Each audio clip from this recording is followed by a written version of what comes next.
어디 급 떨어지게 공사판에서 구르던 휠체어를 타고 와서 우리 집안 망신을 시켜! 너희 집 수준하고는! 상견례 자리 예비 시어머니 최 여사는 태수가 내민 귀한 산삼 진액조차 격에 안 맞는 싸구려라며 그의 얼굴에 확 끼얹어 버렸습니다. 짙은 진액이 뺨을 타고 흘렀고 태수는 묵묵히 깨진 유리 조각을 맨손으로 주었습니다. 하지만 최 여사는 꿈에도 몰랐습니다. 이 초라한 태수가 사실 자신들의 목줄을 쥔 수천억대 건물주라는 것을요. 다음 날 오만한 최 여사의 회사는 단 하루 만에 처참히 박살납니다. 그 통쾌한 사이다 반격이 궁금하시다면 지금 바로 구독과 좋아요를 눌러주세요. 도심 한복판 초고층 빌딩 꼭대기에 자리 잡은 스카이라운지에 육중한 융단문이 느릿하게 열렸습니다. 그 안쪽 테이블 아래로 다리를 꼬고 앉아있던 최 여사의 미간이 신경질적으로 확 구겨졌습니다. 천장에서 쏟아지는 화려한 조명 아래 그녀의 시선 끝에 들어온 것은 다소 투박한 작업복 차림으로 휠체어에 앉은 박태수와 그를 밀고 들어오는 딸 서윤이었거든요. 주변 귀빈석의 고객들이 호기심 어린 눈길을 일제히 보냈지만 최 여사는 보란듯이 콧잔등을 실룩이며 입을 열었습니다. 2층 전용 라운지에 급 떨어지게 흙먼지 풀풀 날리는 막일꾼까지 다 들어오게 놔두네. 이래서 회원권 없는 곳은 수준이 떨어져서 안 된다니까. 얼음장보다 매서운 모욕이 정수리에 대모처럼 꽂혔습니다. 그런데도 박태수는 수십 년간 나무를 깎아 굳은 살이 훈장처럼 박힌 투박한 손으로 품에서 최고급 명주 보자기로 정성스럽게 싼 크리스탈 유리병을 조심스레 꺼냈습니다. 사람 좋은, 아니 바보스러울 만큼 순박한 미소가 깊은 주름 사이로 번졌습니다. 민우군에게 들었습니다. 사돈어른께서 최근 큰 수술을 앞두실 만큼 기력이 쇠하시다고요. 돈 주고도 못 구하는 천종산삼을 밤새 다려왔으니 부디 챙겨 드시지요. 박태수는 깍듯한 예의를 갖춰 테이블 위 크리스탈 잔에 짙은 진액을 따르려던 찰나였습니다. 최 여사는 실크 손수건을 꺼내 코를 과장되게 틀어막으며 고개를 획 돌렸습니다. 어휴, 이게 무슨 역겨운 톱밥 냄새야? 어디 시장통 바닥에서 굴러먹던 싸구려. 약물로 사람 입맛을 뚝 떨어뜨려. 어머니, 아버지가 어제 한숨도 안 주무시고 밤새 약탕기 앞을 지키면서 어머니 드린다고 직접 다리셨는데 말씀을 어떻게 그렇게 해. 서윤이 핏기가 가신 얼굴로 나서는 바로 그 순간이었습니다. 최 여사의 손에 강하게 채인 크리스탈 잔이 허공으로 솟구쳤고 그 안에 담겨있던 짙은 갈색의 산삼 진액이 박태수의 얼굴을 향해 확 끼얹어졌습니다. 끈적하고 짙은 진액이 박태수의 굵게 패인 뺨을 타고 뚝뚝 흘러내려 낡은 옷깃을 흉하게 적셨습니다. 튕겨나간 크리스탈 잔은 차가운 대리석 바닥으로 곤두박질치며 산산이 깨져나갔고 날카로운 유리 조각들이 사방으로 튀어오르는 소리가 라운지의 정막을 무참히 찢어놓았습니다. 숨소리조차 멈춰버린 무거운 정적이 라운지를 짓눌렀습니다. 박태수는 뺨을 타고 흐르는 진액을 닦을 생각조차 하지 않은 채 아무 말 없이 위태로운 몸을 천천히 숙였습니다. 휠체어에 묶인 상반신을 간신히 기울여 덜덜 떨리는 맨손으로 날카로운 유리 파편들을 하나씩 주워 담기 시작했습니다. 투박한 손끝이 날에 찢기며 상처가 벌어졌고 피와 진액이 뒤섞인 자국이 대리석 위를 점점이 물들여 갔습니다. 서윤이 비명을 지르며 울음을 터뜨렸습니다. 아빠, 세상에 이게 무슨... 서윤이 휠체어를 밀어 어떻게든 아버지를 감싸려 하자 박태수는 진액이 흐르는 눈을 간신히 떠서 상처난 손등으로 딸의 손목을 지그시 눌러내렸습니다. 아버지, 제발. 서윤이 울음을 터뜨리며 말리려 하자 박태수는 상처난 손등으로 딸의 손목을 살포시 내리눌렀습니다. 참아라. 내 앞날을 위해서라면 아비의 굴욕쯤은 아무것도 아니다. 그 처절한 묵어는 말 한마디 없이도 충분히 전해지는 눈빛이었습니다. 하지만 그 피눈물 나는 희생의 한가운데 맞은편에 앉은 예비 사위 민우는 말리기는커녕 테이블 밑으로 스마트폰 화면을 미친 듯이 두드리고 있었습니다. 고개를 숙이고 묵묵히 유리를 줍던 박태수의 시선이 반짝이는 대리석 바닥에 거울처럼 반사된 민우의 휴대전화 화면 위에 멈춰섰습니다. 도면 자료는 내 가방에 챙겼어. 우리 엄마가 저 늙은이 쫓아내면 난 서윤이 위로해주는 척 다독여서 도장만 찍을게. 너는 행사 준비나 해.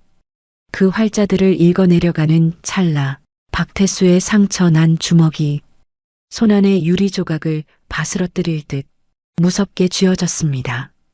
딸을 위해 평생을 굽혔던 늙고 병든 아버지의 애처로운 눈빛은 순식간에 증발해버렸습니다.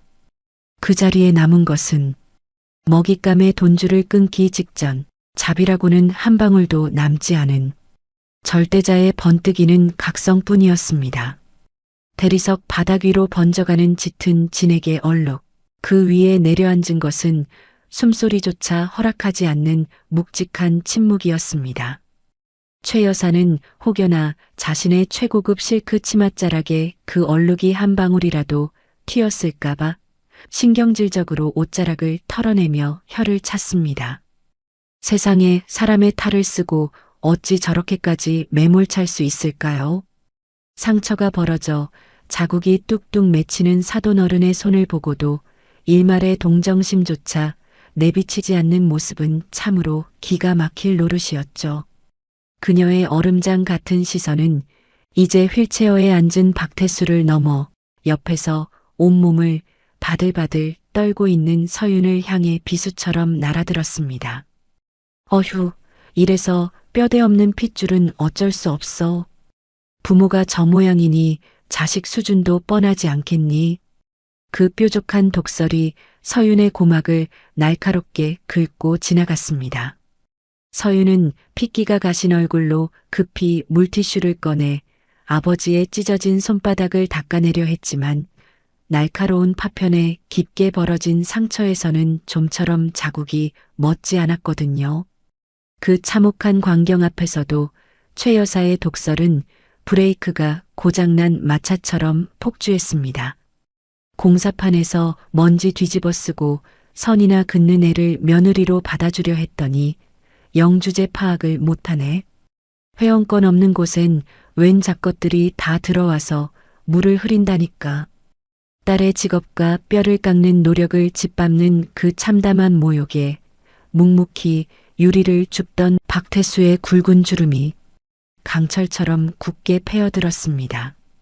자신을 향한 조롱은 100번 1000번 견딜 수 있었습니다. 그러나 눈에 넣어도 아프지 않을 딸의 빛나는 재능이 저런 천박한 입에 오르내리는 것은 뼛속까지 도저히 참을 수 없는 일이었거든요. 박태수는 천천히 고개를 들었습니다. 상처난 손을 무릎 위에 가지런히 얹은 그의 두 눈동자는 폭풍우가 몰려오기 직전에 먹빛 하늘처럼 무겁게 가라앉아 있었습니다. 요동치는 속을 한 겹 한 겹 다져 누르며 흔들림 없는 묵직한 음성이 입술 사이로 갈라져 나왔습니다. 제 딸이 밤낮 없이 흘린 땀과 그 일은 신성합니다. 사람 대 사람으로서 최소한의 예의는 지켜주십시오. 단호하고 품격 있는 일갈이었습니다.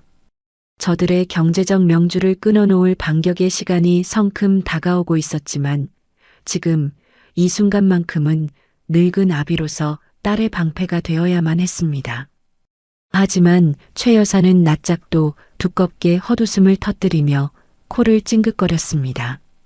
흙먼지 날리는 작업복을 입고 와서 감히 누구한테 훈계질이냐며 오히려 목소리를 높이는 뻔뻔하기 짝이 없는 태도였죠. 서윤은 억장이 무너지는 심정으로 맞은편에 앉은 민우를 노려보았습니다. 제발 어머니를 말려달라는 애원 섞인 시선이었죠. 그러나 자그마치 10년을 만난 연인 민우는 서윤의 간절한 눈빛을 모른 척 외면한 채 마른 기침만 연신 내뱉고 있었습니다. 그저 제 무릎 위에 올려둔 명품 서류 가방의 가죽 손잡이만 의미 없이 만지작거릴 뿐이었거든요. 바로 그 순간이었습니다. 민우가 불안한 듯 가방을 고쳐 매는 찰나 덜 닫힌 지퍼 틈새로 무언가 툭 삐져나왔습니다. 서윤의 시선이 그곳에 꽂히는 순간 쥐고 있던 물티슈가 바닥으로 힘없이 미끄러져 떨어졌습니다. 파란색 저장 장치와 설계도면 출력물. 그것은 서윤이 지난 몇 달간 코피를 쏟아가며 매달려 완성한 뒤 어젯밤 분명히 자신의 작업실 이중 감고 안에 단단히 잠가두었던 국제 건축 공모전 원본 파일이었던 겁니다. 서윤의 흔들리던 눈빛이 일순간 얼음처럼 차갑게 굳어버렸습니다. 민우 씨, 내 금고에 있던 공모전 원본 파일이 왜 당신 가방에 있어? 서윤의 날 선 추궁에 민우의 얼굴이 순식간에 하얗게 질렸습니다. 그는 당황한 손길로 황급히 가방 지퍼를 닫아 숨기려 했지만 이내 눈동자를 굴리더니 뱀처럼 교활한 미소를 입꼬리에 걸어 보였습니다. 아, 그거. 네가 금고 비밀번호를 내 생일로 해놨길래. 어차피 우리 곧 부부 될 거잖아. 부부 사이에 내 것 내 것이 어디 있어? 기가 막혀 말문이 막힌다는 것은 바로 이럴 때 쓰는 말이었습니다.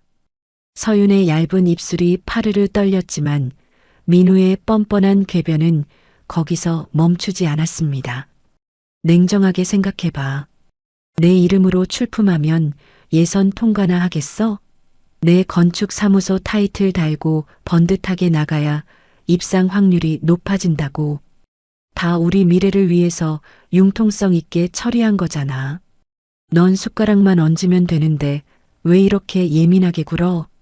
적반하장도 유분수지, 도둑질을 해놓고 오히려 자신을 배려했다며 말도 안 되는 논리를 늘어놓는 모습은 최소한의 양심마저 저버린 파렴치한 짓이었습니다. 속에서 천불이 끓어오른 서윤이 주먹을 꽉 쥐고 반박하려던 찰나였습니다. 곁에 앉아있던 최 여사가 찻잔을 테이블에 거칠게 내려놓으며 매서운 눈으로 서윤을 쏘아보았습니다. 예, 넌 어디서 그따위 눈빛을 뜨고 함부로 내 아들을 도둑 취급이니?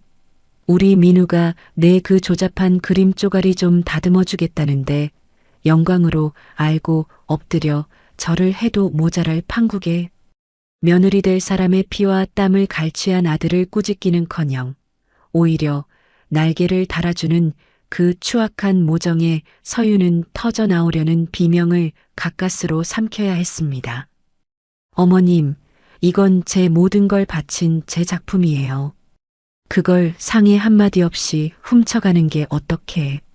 입 다물어.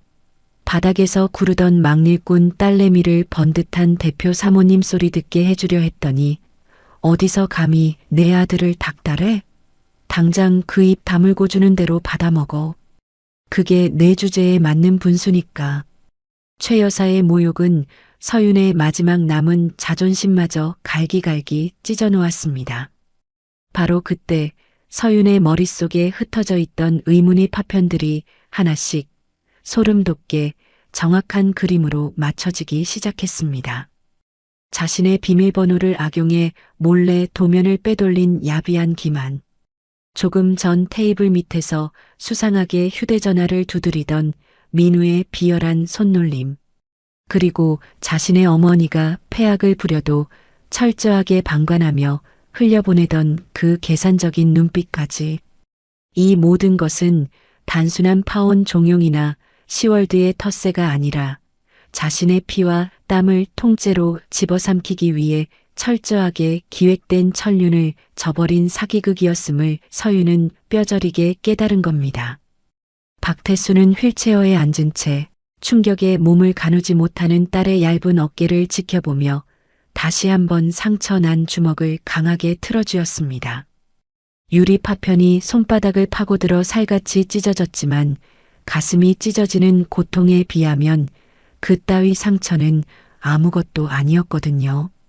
저 탐욕의 눈먼 자들의 오만한 성을 밑바닥부터 완벽하게 박살낼 심판의 시간이 이제 분초를 다투며 맹렬하게 다가오고 있었습니다. 대리석 바닥 위로 번져간 짙은 진액 얼룩.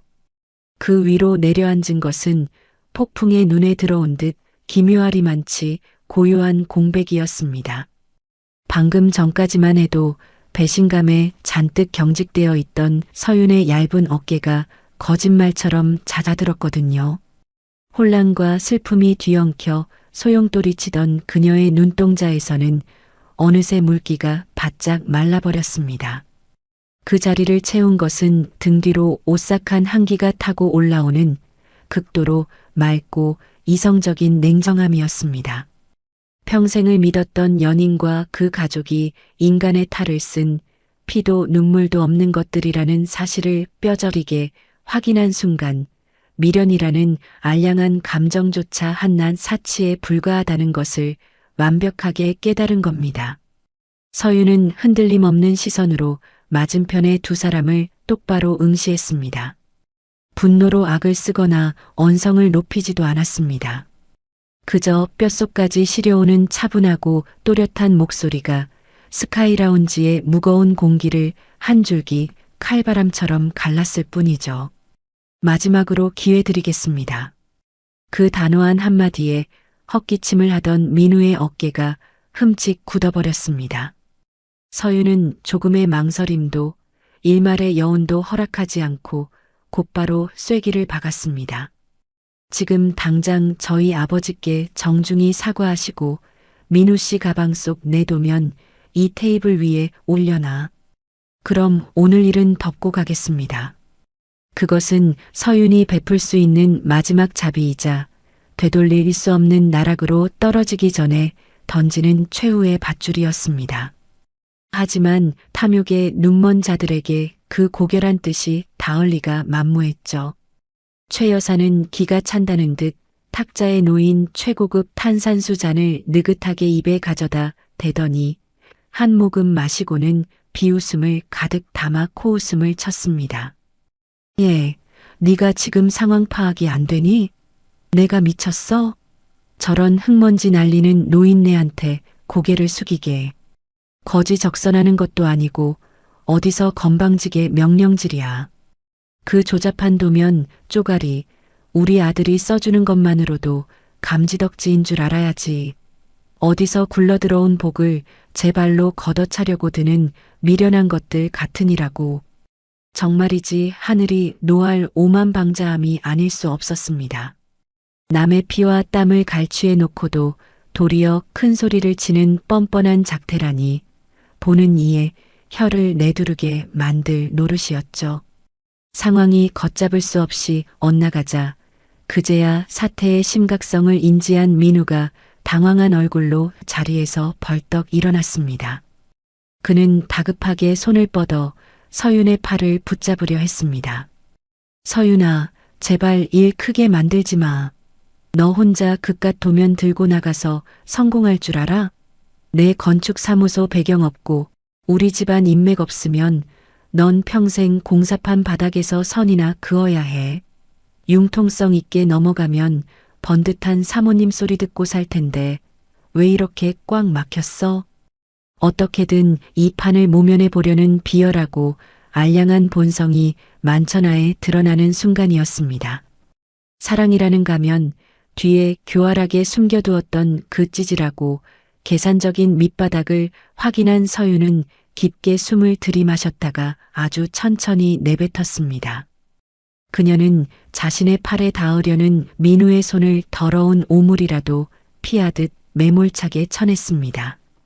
그 매서운 거절에 민우가 멍청한 표정으로 굳어버린 찰나 서윤의 손이 자신의 왼손 약지를 향해 천천히 올라갔습니다. 지난 1년간 그녀의 손가락을 옥죄고 있던 다이아몬드 약혼 반지. 영원한 사랑의 징표라 믿었던 그 가증스러운 금속 고리를 미련 없이 단숨에 뽑아냈습니다. 그리고는 테이블 위를 향해 거침없이 던져버렸습니다. 무거운 백금 반지가 허공을 가르고 떨어져 산삼진액이 얼룩진 냅킨 위를 차갑게 굴러갔습니다. 영혼을 맹세했던 약속이 더러운 탐욕의 얼룩 위에 나뒹구는 완벽한 단절의 순간이었죠. 남의 피땀 훔치는 걸 당연하게 여기는 천박한 집안에 제 소중한 인생 안 넘깁니다. 파혼입니다.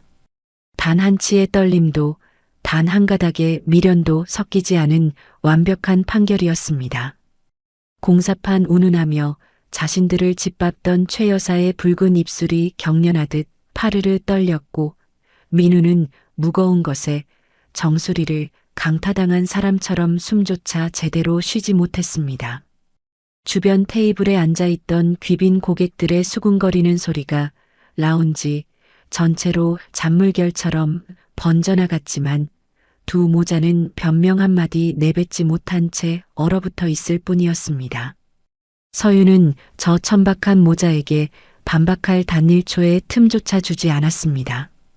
그녀는 곧바로 몸을 돌려 묵묵히 모든 것을 지켜보고 있던 아버지 박태수의 휠체어 손잡이를 단단히 움켜쥐었습니다. 군데군데 녹이 슬고 가죽이 해졌지만 세상에서 가장 따뜻하고 존경스러운 아버지의 자리였습니다. 박태수는 상처난 손을 조용히 무릎 아래로 감추며 자신을 지켜낸 딸의 든든한 호의를 받았습니다. 낡은 휠체어 바퀴가 대리석 바닥을 구르는 묵직하고 단단한 소리가 그 어떤 명품 구두 발소리보다도 당당하고 웅장하게 스카이라운지를 울려 퍼뜨렸습니다. 속물들의 화려한 식당에 덩그러니 남겨진 최 여사와 민우의 초라하고 우스꽝스러운 몰골과는 완벽하게 대비되는 압도적인 퇴장이었던 겁니다. 스카이라운지의 무거운 융단 문을 나서며 박태수의 굳은 살 박인 손가락이 휠체어 팔걸이를 천천히 쥐어잡았습니다. 저 탐욕의 눈먼 자들의 경제적 명주를 밑바닥부터 완벽하게 잿더미로 만들어버릴 심판의 시간까지 남은 것은 이제 겨우 13시간 남짓이었습니다. 스카이라운지의 화려한 조명을 등지고 내려온 지하주차장. 콘크리트 벽면을 타고 도는 뼛속까지 파고드는 냉기가 노출된 배관 사이로 맴돌고 있었습니다. 엘리베이터의 무거운 철문이 닫히고 완벽하게 단절된 공간에 들어서자 그제야 지독한 긴장감이 탁 풀려버린 서윤의 무릎이 미세하게 떨려오기 시작했습니다. 눈앞에 천륜을 저버린 자들을 상대하느라 온몸에 바짝 힘을 주고 버텼지만 자그마치 10년의 세월이 한순간에 시궁창에 처박힌 충격은 이루 말할 수 없을 참담한 노릇이었죠. 금방이라도 다리가 푹 꺾여 차가운 시멘트 바닥으로 주저앉을 것만 같았습니다. 그때 거칠고 투박한 온기가 서윤의 얇은 어깨 위로 묵직하게 내려앉았습니다. 휠체어에 앉은 박태수는 아무 말 없이 자신이 입고 있던 낡고 두꺼운 작업복 외투를 벗어 딸에게 덮어준 겁니다. 오랜 세월 나무를 다듬으며 섬유 깊숙이 밴 은은한 톱밥 냄새와 마른 땀 냄새가 뒤섞인 그 투박한 외투는 세상 그 어떤 명품 코트보다도 거대하고 따뜻한 위로였거든요. 어깨 솔기가 닳아 실밥이 드러나고 주머니 모서리에는 연필 자국까지 묻어있는 낡디 낡은 외투. 하지만 거기엔 수십 년간 현장을 지킨 아버지의 체온과 세월이 고스란히 배어 있었습니다. 박태수는 날카로운 유리 파편에 찢겨 상처가 엉겨붙은 거친 손으로 덜덜 떨리는 딸의 손등을 말없이 감싸쥐었습니다. 비록 몸은 휠체어에 묶여 있을지언정 아비가 곁에 있으니 이제 안심하라는 바위처럼 든든하고 묵직한 체온이었습니다. 그 거칠지만 끝없이 따뜻한 감촉에 서윤의 붉어진 눈가에서 기어이 뜨거운 눈물 한 방울이 툭 떨어져 내렸습니다. 서윤이 아버지의 온기에 기대어 억눌렀던 숨을 토해내려던 바로 그 순간이었습니다. 적막한 지하 주차장의 무거운 공기를 날카롭게 찢고 맞은편 전용 주차 구역에서 너무나도 익숙한 남자의 가벼운 웃음소리가 콘크리트 천장에 부딪히며 울려 퍼졌습니다. 하하, 10년 묵은 체증이 다 내려가네. 서윤의 어깨가 벼락이라도 맞은 듯 뻣뻣하게 굳었습니다. 핏기가 가신 얼굴로 콘크리트 기둥 뒤에 몸을 숨기고 소리가 나는 쪽을 바라본 순간 쥐고 있던 외투 자락이 구겨질 정도로 손에 강한 힘이 들어갔습니다. 방금 전까지만 해도 스카이라운지에서 꿀먹은 벙어리처럼 얼어있던 민우가 화려한 명품 코트를 입은 낯선 여자 유리의 허리를 능글맞게 감싸 안고 있었거든요. 불과 30분 전까지 서윤의 연인이었던 자의 손이 다른 여자의 허리춤에 징그럽도록 자연스럽게 감겨있는 광경이었습니다. 더욱 기가 막힌 것은 민우의 손에 들려있던 파란색 저장 장치가 유리의 명품 핸드백 속으로 고스란히 넘어가는 장면이었습니다. 자기야, 진짜 수고했어. 그 눈치 없고 주제 파악 못하는 것이 이 귀한 걸 순순히 내놓지? 유리가 붉게 칠한 입술을 비틀며 교태 섞인 목소리로 조롱을 쏟아냈습니다. 그러자 민우는 자랑이라도 하듯 어깨를 으쓱이며 낄낄거렸습니다. 내놓고 자시고 할 게 뭐 있어. 지 주제도 모르고 먼저 파혼해주겠다며 길길이 날뛰면서 알아서 나가떨어지더라니까. 우리 엄마가 아주 바람잡이 노릇을 톡톡히 해줬지. 나야 아쉬운 척 연기 좀 하다가 빠지면 그만이고. 어머, 웬일이니? 지 무덤을 지갑하네. 어차피 그 바닥에서 구르던 집구석, 우리 인맥 아니면 평생 공모전 본선 구경도 못 해보고 썩어갈 텐데. 내 이름 좀 얹어서 빛보게 해주는 걸 영광으로 알아야지. 어디서 파혼 타령이람? 내 말이 딱 그 말이야. 자기야, 당장 내일 주최 측에 이도면 내 이름으로 넘겨. 이제 이 바닥에서 그 집구석은 완전히 끝이야. 오늘 밤엔 내가 최고급 샴페인 쏜다. 세상에 어찌 인간의 탈을 쓰고 이토록 교활하고 뻔뻔할 수 있을까요? 자신의 뼈를 깎는 피와 땀을 갈취해 내연녀의 공적으로 둔갑시키는 현장을 두 눈으로 목격한 서윤의 귓가에 가는 금속선이 끊어지듯 날카로운 이명이 울렸습니다. 믿었던 연인의 배신을 넘어 한 사람의 숭고한 인생을 통째로 짓밟아 놓고 낄낄거리는 저 악랄한 작태는 보는 이의 속을 뒤집어 놓을 만큼 역겨운 노릇이었죠. 하지만 서윤은 무너지지 않았습니다. 오열하며 달려나가 앞뒤 가리지 않고 저들의 멱살을 휘어잡는 어리석은 짓 따위는 하지 않았습니다. 눈물 한 방울조차 아까운 쓰레기들에게 알량한 감정을 낭비할 이유가 없다는 것을 뼛속 깊이 깨달은 겁니다. 서윤은 숨소리조차 죽인 채 덜덜 떨리는 손을 뻗어 주머니에서 스마트폰을 꺼냈습니다. 차갑게 얼어붙은 이성으로 소리 없이 카메라 렌즈를 당겼습니다. 파란색 저장 장치가 민우의 손에서 유리의 핸드백 속으로 넘어가는 결정적인 찰나와 남의 피땀을 비웃는 그들의 저열한 음성을 최고 화질 동영상으로 고스란히 담아냈습니다. 어두운 주차장 한 구석에서 소리 없이 깜빡이는 붉은 녹화 표시 등은 저 탐욕스러운 자들의 목을 죄일 완벽하고도 치명적인 올가미로 한 올 한 올 완성되어 가고 있었거든요. 기둥 뒤에서 딸이 겪는 이 지독하고 참혹한 배신을 처음부터 끝까지 모두 지켜본 박태수.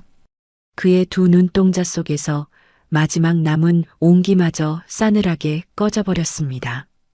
평생을 허허 웃으며 나무만 만지던 순박한 대목장의 눈빛은 온데간데 없이 증발해버렸고 그 자리에는 먹잇감의 명주를 끊기 직전 일말의 자비도 허락하지 않는 절대 포식자의 무자비한 각성만이 짙게 드리워져 있었습니다. 대기하고 있던 검은색 벤 차량에 먼저 올라탄 박태수는 상처가 굳어버린 거친 손으로 휴대전화를 꺼내 귀에 가져다 댔습니다.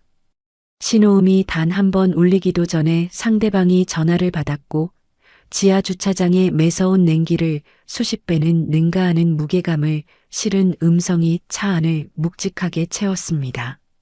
강 실장 박태수의 입술 사이로 새어 나온 이름 석자. 한 글자 한 글자에 천근만근의 무게가 실려 있었습니다. 감히 불순한 것들이 내 딸의 땀방울에 겁없이 손을 댔다. 원칙대로 처리해. 건축상 관련 자료부터 빠짐없이 완벽하게 확보하고 당장 내일 아침부터 놈들의 돈줄 잴 준비 시작해. 짧고 단호한 명령이었습니다. 분노로 고함을 치거나 목에 힘을 주지도 않았지만 그 이면에 담긴 수천억 대 자본의 파괴력은 모든 것을 집어삼킬 거대한 해일이 수평선 너머에서 몰려오는 것과 다를 바 없었죠. 통화를 마친 박태수는 차창 너머로 유유히 주차장을 빠져나가는 민우의 차량 후미등을 응시했습니다. 깊고 고요하되 한 줌의 용서도 허락하지 않는 눈빛이었습니다. 딸의 눈에서 피눈물을 뽑아낸 저 파렴치한 것들의 경제적 명주를 아주 철저하고 합법적으로 먼지 하나 남기지 않고 완벽하게 박살낼 심판의 시간. 저들의 오만한 모래성이 무너져 내릴 운명의 순간까지 이제 12시간도 채 남지 않았습니다. 도심 한복판 노른자위 상권에 자리 잡은 최 여사의 최고급 호화 베이커리. 샹들리에의 화려한 금빛 조명이 대리석 바닥 위로 영롱하게 쏟아지는 전용룸 안에서 크리스탈 장길이 부딪히며 경쾌한 소리를 냈습니다. 스카이라운지에서 사돈어른의 가슴에 대못을 받고 돌아온 최 여사가 보란 듯이 최고급 샴페인을 터뜨리며 축배를 들고 있었거든요. 잔을 타고 오르는 영롱한 기포를 바라보며 최 여사는 붉게 칠한 입술을 한껏 길게 찢으며 거드름을 피웠습니다. 알터니가 다 빠져서 속이 다 시원하네. 어디서 시장바닥 흙먼지 냄새 나는 거머리 같은 것들이 감히 우리 집안에 들러붙으려 들어 내 꼿꼿한 기운으로 아주 단번에 떼어내버렸지. 남의 귀한 딸의 가슴에 피멍을 들게 하고도 일말의 죄책감은커녕 무용담이라도 되는 양 떠벌리는 꼴은 뻔뻔하기 짝이 없는 노릇이었죠. 샴페인 거품이 잔 밖으로 넘쳐 흘러 하얀 테이블볼을 적시는 줄도 모르고 오로지 제 허세에 취해 기고만장하는 모습이라니요. 같은 시각 룸의 반대편 푹신한 벨벳 소파에서는 민우가 유리를 마주보고 앉아 잔뜩 거드름을 피우고 있었습니다. 그는 서윤의 뼈를 깎는 피땀이 고스란히 담긴 파란색 저장 장치를 테이블 위에 보란듯이 올려놓고는 능글맞은 미소를 지어 보였습니다. 어때? 내가 말했지. 도면은 완벽하다고. 이번 국제 건축상 대상은 무조건 내 사무소 타이틀로 가는 거야. 넌 약속대로 심사위원들 입만 잘 구워 살만하. 중개 비용은 지금 바로 쏴줄 테니까. 말이 끝나기가 무섭게 민우의 손가락이 스마트폰 화면을 몇 번 두드렸습니다. 이내 유리의 휴대전화 화면 위로 억 단위의 거액이 입금되었다는 알림이 밝게 떠올랐습니다. 유리가 교태 섞인 목소리로 호들갑을 떨었습니다. 어머, 자기야. 이 큰 돈을 이렇게 막 빼도 돼? 회사 이사들이나 투자자들이 알면 어쩌려고 그래. 무슨 상관이야? 내 회사 돈 내가 쓰겠다는데 누가 뭐래. 어차피 그거 다 서윤이 그 기집애가 밤낮없이 도면 그려서 우리 회사로 벌어다 준 돈이야. 융통성 있게 굴려서 내 주머니 채우면 그만이지. 안 그래? 세상에 자신의 건축회사 공금을 유리가 세운 유령회사의 계좌로 거침없이 빼돌리며 도리어 큰 소리를 치는 파렴치한 짓을 저지른 겁니다. 명백한 공금 횡령이라는 무거운 범죄를 저지르고도 두 남녀는 샴페인 잔을 부딪히며 낄낄거렸습니다. 천륜을 저버린 것도 모자라 남의 회삿돈까지 흥청망청 퍼다 쓰는 꼴이라니 참으로 금수만도 못한 작태가 따로 없었죠. 하지만 그 탐욕스러운 축제의 단꿈은 그리 오래가지 못했습니다. 평화롭던 오후의 나른한 공기를 찢고 베이커리 1층 매장의 육중한 유리문이 거칠게 열렸거든요. 매장 안으로 들이닥친 사람들은 푸른색 점퍼를 맞춰 입은 건장한 체격의 단속반원들이었습니다. 빵을 고르며 우아하게 담소를 나누던 귀빈 고객들의 시선이 일제히 그쪽으로 쏠렸습니다. 가장 앞에 선 단속반 팀장이 차가운 금속 재질의 신분증을 치켜들며 단호한 목소리로 입을 열었습니다. 위생 단속반에서 나왔습니다. 이 매장 납품업체 내부에서 불량식자재를 섞어 쓴다는 아주 구체적인 익명 제보가 접수되었습니다. 지금부터 매장 내 모든 식자재 샘플링 점검을 시작하겠습니다. 단속반원들은 대답을 들을 새도 없이 곧장 주방 쪽으로 진입했습니다.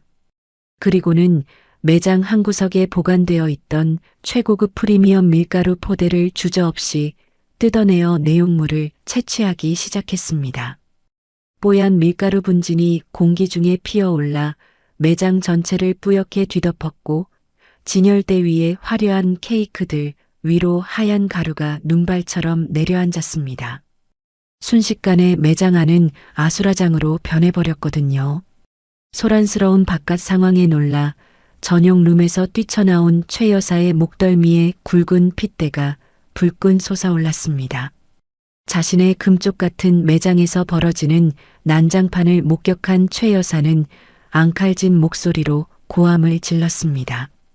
아니, 지금 남의 영업장에서 이게 무슨 행패야? 당신들 내가 누군지 알아?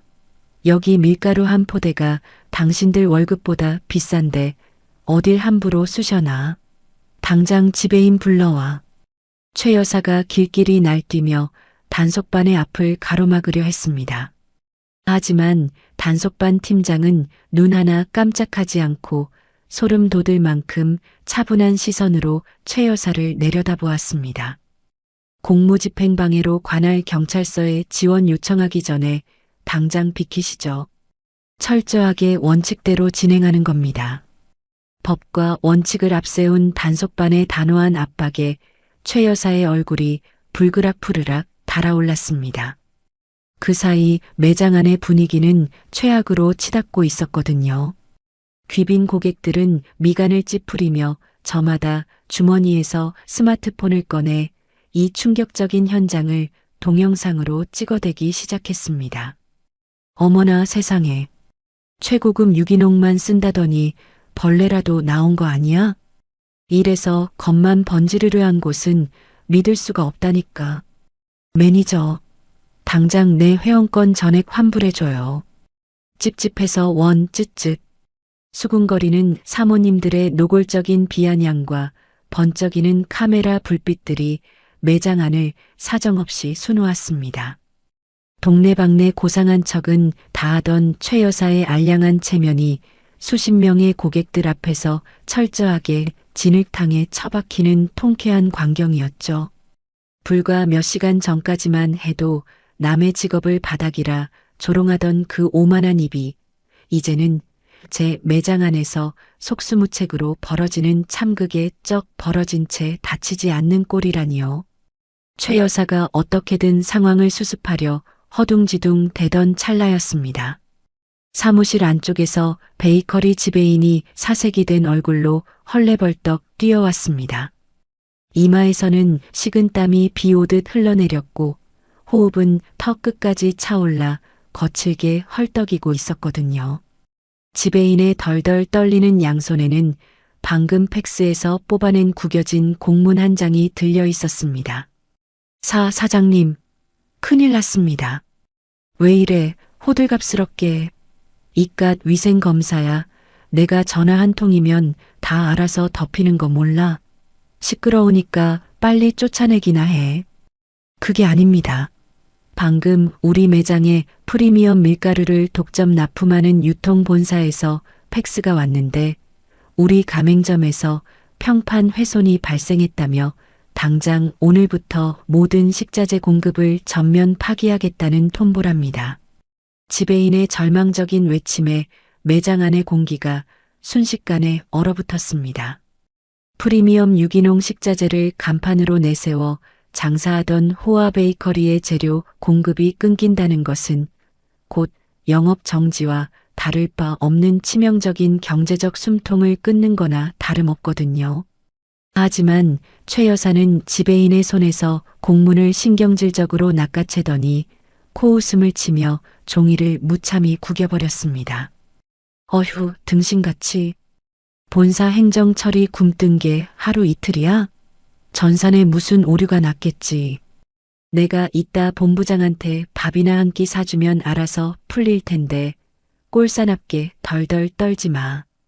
최 여사는 구겨진 공문 뭉치를 바닥에 휙 던져버리며 콧방귀를 꼈습니다. 방금 전 들이닥친 위생 점검과 식자재 공급 중단 통보가 단순한 우연이나 전산 오류라고 철석같이 믿고 있는 겁니다. 제 발등에 불이 떨어져 활활 타오르고 있는데도 연기 냄새조차 맡지 못하는 어리석고 교만한 우물 안개구리가 아닐 수 없었죠. 그녀는 아직 꿈에도 모르고 있었습니다. 이 모든 일련의 사건들이 낡은 휠체어에 앉아있던 노인 박태수가 당긴 거대한 반격의 방아쇠에서 시작된 아주 작은 파편에 불과하다는 사실을 말입니다. 저 오만한 빵집의 셔터가 영원히 닫히고 횡령과 사기로 점철된 민우의 자금줄이 먼지 하나 남지 않고 완벽하게 타들어 갈 심판의 아침까지는 이제 겨우 9시간 남짓밖에 남지 않았습니다. 철저한 응징의 물이 서서히 차올라 탐욕스러운 자들의 발목을 싸늘하게 적시기 시작한 겁니다. 박태수가 예고한 심판의 아침이 맹렬하게 목을 조여오고 있었습니다. 탐욕으로 쌓아 올린 저들의 오만한 모래성이 무너져 내리는 데는 그리 오랜 시간이 필요하지 않았거든요. 박혜수의 지시가 떨어지기가 무섭게 단계적이고 치밀한 연쇄 붕괴의 첫 번째 물결이 최 여사의 호아 베이커리를 집어삼켰습니다. 단속반이 다녀간 다음 날 아침, 영업 시작을 알리기도 전에 매장 안의 모든 유선 전화기들이 일제히 요란하게 울려대기 시작했습니다. 전날 오후 밀가루 포대를 뜯어내는 현장 영상이 지역 맘카페를 타고 들불처럼 번져나간 겁니다. 수화기를 든 아르바이트생들의 얼굴이 하얗게 질려갔습니다. 당장 내 회원권 환불해줘요. 최고급 유기농이라고 속여서 우리 애기한테 그딴 쓰레기를 먹여? 맘카페에 영상 다 퍼져서 난리 났으니까 당장 문 닫을 준비나 해. 전화기 너머로 새어나오는 고객들의 날 선 항의가 매장 안을 사정없이 뒤흔들었거든요. 혼비백산한 직원들이 우왕좌왕하는 사이 불그락푸르락 달아오른 최 여사가 카운터로 돌진해 전화선 코드를 거칠게 뽑아 던졌습니다. 시끄러워. 너희들은 머리가 장식이니? 당장 저 전화통 다 꺼버리지 않고 뭐해? 까짓거 푼 돈 다 환불해줘 버려. 우리 매장에 하루에 도는 현금이 얼만데 고작 이깟 일로 유난들을 떨어? 이거 다 처리 못하면 너희들 월급에서 다 깔 줄 알아. 눈앞에서 자신의 자금줄이 시커멓게 타들어가고 있는데도 아르바이트생들에게 갑질을 해대며 허세를 부리는 꼴이 참으로 기가 막힐 노릇이었죠.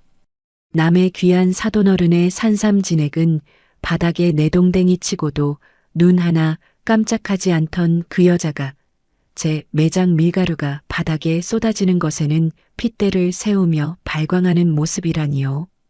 이보다 더 역겹고 추악한 이중잣대가 또 있을까 싶었습니다. 하지만 그 알량한 허세도 오래가지 못했습니다. 베이커리의 첫 번째 물결이 덮치고 있던 바로 그 시각, 두 번째 재앙은 콧노래를 부르던 민우의 건축사무소를 정면으로 강타하고 있었습니다. 최고급 가죽 의자에 거만하게 발을 올리고 커피를 홀짝이던 민우의 모니터 위로 건축상 주최 측에서 발송한 붉은색 알림 메일 하나가 도착했습니다. 긴급 소명 요청서, 표절 의혹 제보건. 메일의 활자들을 읽어 내려가던 민우의 얼굴에서 순식간에 핏기가 가셨습니다. 커피잔을 쥔 손가락 마디가 희끗하게 변할 정도로 힘이 들어갔습니다. 이게 무슨 소리야?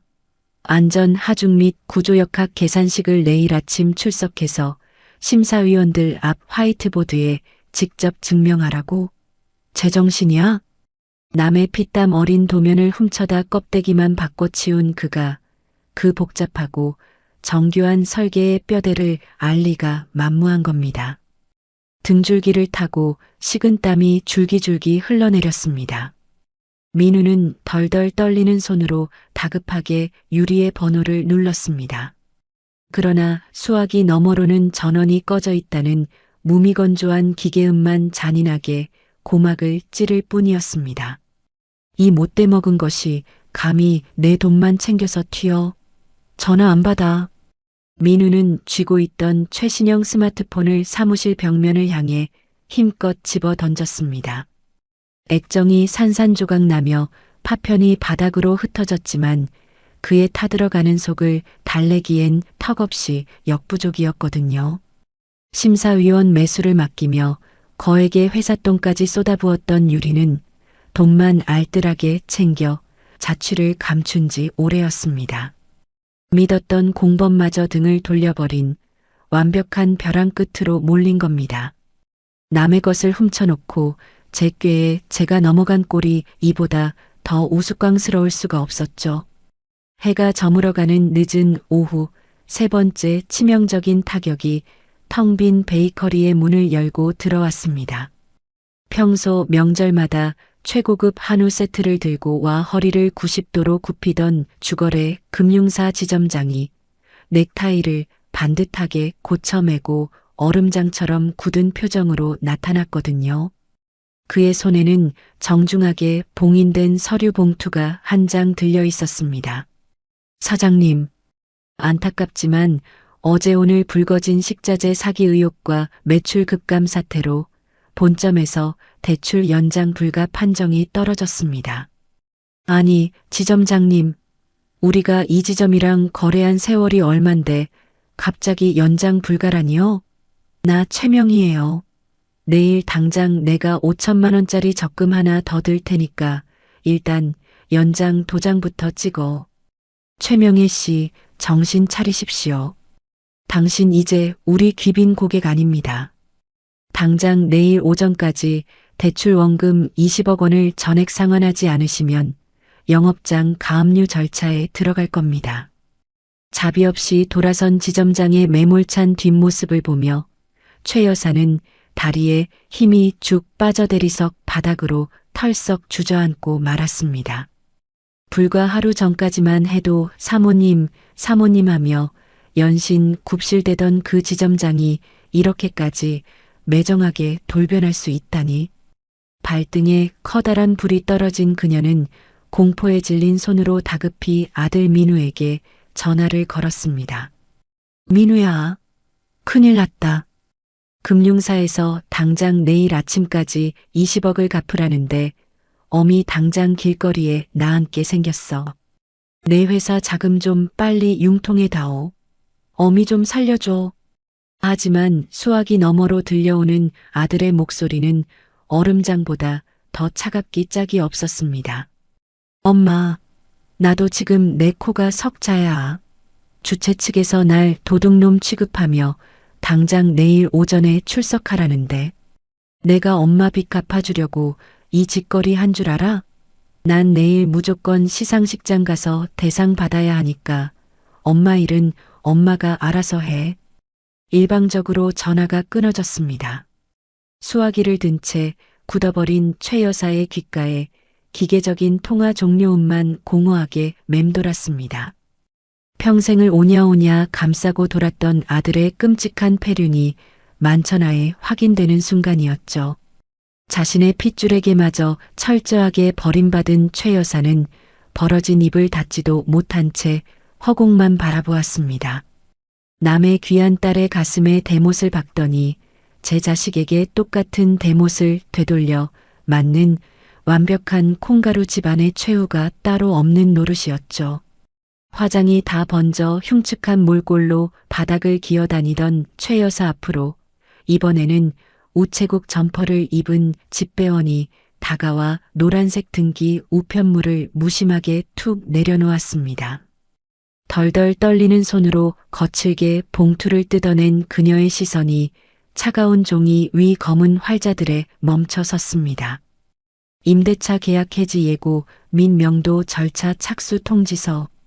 수천억 대 건물주가 이 상가를 비우고 나가라는 먼지 하나 남기지 않는 완벽한 경제적 응징을 내린 겁니다. 종이를 쥔 최 여사의 손끝이 파르르 떨렸고 그녀의 눈동자는 걷잡을 수 없는 끔찍한 공포로 물들어갔습니다. 회원권 환불 폭주에 식자재 공급 중단에 20억 대출 회수에 건물 명도 통지까지 하루 만에 네 방향에서 동시에 쏟아진 재앙은 단 한 건도 우연이 아니었습니다. 낡은 휠체어에 앉아 멸시받던 노인의 보이지 않는 거대한 권력이 마침내 저들의 오만한 명주를 사방에서 옥죄어 들어온 겁니다. 최 여사의 손에서 통지서가 미끄러져 바닥에 떨어졌습니다. 도심 노른자위 땅에 우뚝 솟은 초고층 빌딩의 1층 로비. 그 웅장하고 화려한 대리석 공간 한 구석의 후미진 대기석에는 불과 며칠 전까지만 해도 하늘 높은 줄 모르고 고개를 빳빳하게 쳐들고 다니던 최 여사가 처참한 몰골로 웅크리고 앉아 있었습니다.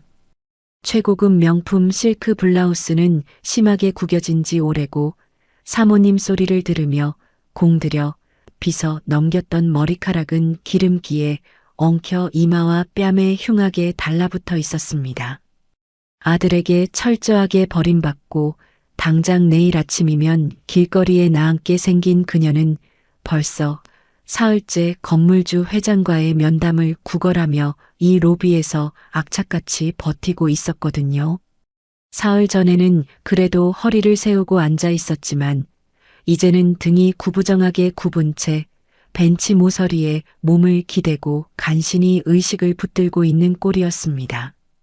그녀의 덜덜 떨리는 손에는 다 식어 빠진 싸구려 캔커피 하나가 초라하게 들려 있었습니다. 속이 바짝바짝 타들어가는 초조함을 견디지 못한 최 여사가 자리에서 벌떡 일어나 굳은 표정으로 서 있는 보안 요원에게 다가가 신경질적으로 고함을 질렀습니다. 아니, 내가 이 건물 귀빈 세입자라니까요. 매달 꼬박꼬박 갖다 바친 월세가 얼만데 도대체 언제까지 사람을 이렇게 바보 취급하며 기다리게 할 작정이야? 게다가 내 입맛 뻔히 알면서 어디서 이딴 싸구려 설탕물 같은 커피를 던져줘? 우리 아들이 오늘 국제건축상 대상을 받는 사람이야. 내가 누군 줄 알고 이따위 대접을 해. 제 경제적 명줄이 시커멓게 타들어가며 바닥을 치고 있는 줄도 모르고 끝까지 알량한 자존심을 세우려 발악하는 꼴이 참으로 기가 막힐 노릇이었죠. 속이 텅 비어버린 자신의 현실을 감추기 위해 더 악독하게 패악질을 부리는 겁니다. 보안 요원이 입을 굳게 다문 채 동정심은커녕 눈길 한 번 주지 않고 정면만 응시하자 화가 머리끝까지 치민 최 여사는 씩씩거리며 로비 안을 이리저리 노려보았습니다. 그때 최 여사의 핏발선 시선이 로비 정중앙에 자리 잡은 거대한 전시물로 향했습니다.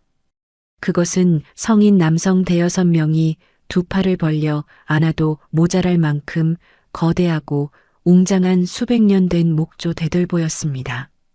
짙고 깊은 소나무 향기가 로비의 높은 천장까지 묵직하게 채우고 있는 가운데 그 대들보 앞에는 웬 낯익은 인형 하나가 자리하고 있었습니다. 낡고 해진 작업복을 입고 휠체어에 앉은 늙은 사내. 바로 며칠 전 자신이 스카이라운지 바닥에 무참히 내동댕이 치고 바닥에서 구르는 망일꾼이라며 조롱했던 사돈어른 박태수였거든요. 박태수는 특수 오일이 듬뿍 묻은 부드러운 천을 쥐고 유리에 베어 흉터가 남은 그 투박한 손으로 수백 년 된 나무의 결을 정성스럽게 닦아내고 있었습니다. 나무결을 따라 천이 오가는 동작 하나하나가 아이를 다루듯 조심스럽고 경건했습니다. 수십 년간 나무만 만져온 대목장의 손끝에서 전해지는 체온이 대들보의 깊은 옹이 속까지 천천히 스며들고 있었거든요. 이 뜻밖의 재회에 최 여사는 두 눈을 둥그렇게 뜨더니 이내 기가 찬다는 듯 비웃음을 터뜨리며 굽이 높은 구두를 신경질적으로 올리며 성큼성큼 다가갔습니다. 자신이 당한 불행과 억울함을 저 만만한 노인에게 쏟아내어 화풀이할 얄팍한 심산이었던 겁니다. 어머나 세상에, 파혼당하고 쫓겨나더니 이젠 이 빌딩 바닥 청소 알바라도 뛰시나 봐. 하여튼 그 바닥에서 구르던 징그러운 생명력 하나는 알아줘야 해. 어떻게 이런 데까지 기어들어와서 궁상을 떨고 있을까? 정말이지 최소한의 예의조차 내다버린 잔인한 독설이었습니다. 그녀의 뾰족한 목소리가 멈추지 않고 이어졌습니다. 왜요? 우리 아들이 오늘 번듯하게 대상 받는다고 하니까 속이 뒤틀려서 미치겠어? 너희 딸내미가 내 꼴 보라고 시켰어? 파혼 위자료라도 푼돈 몇 푼 뜯어내려고 내 주변에서 알짱거리는 거냐고. 자신이 당장 가압류 딱지를 맞게 생긴 처지이면서도 남의 직업을 깎아내리고 짓밟아야만 직성이 풀리는 그 추악한 본성은 구역질이 날 정도로 뻔뻔하기 짝이 없었거든요. 제 발밑에 이미 불이 붙어 연기가 자욱한데 정작 옆 사람의 옷에 먼지가 묻었다며 손가락질을 해대는 꼴이라니요. 하지만 박태수는 그 악랄하고 천박한 조롱 앞에서도 미동조차 하지 않았습니다. 어설프게 고개를 돌려 눈을 마주치지도 억울함을 토로하지도 않았습니다.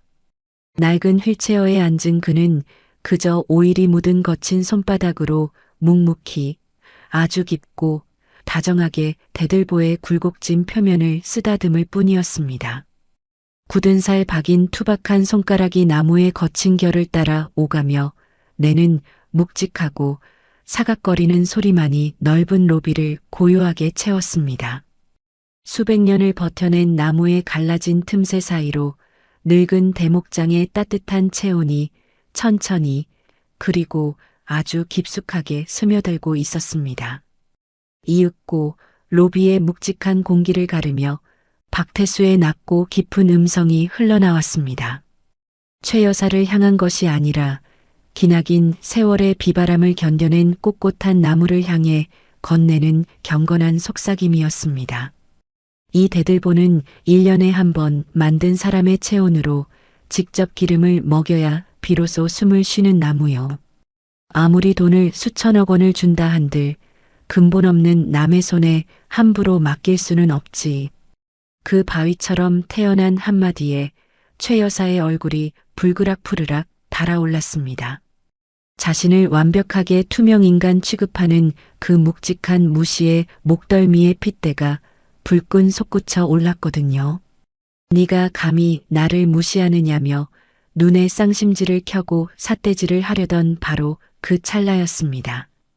박태수의 굳은 살 박인 손이 대들보의 거친 옹이 부근에서 딱 멈춰 섰습니다.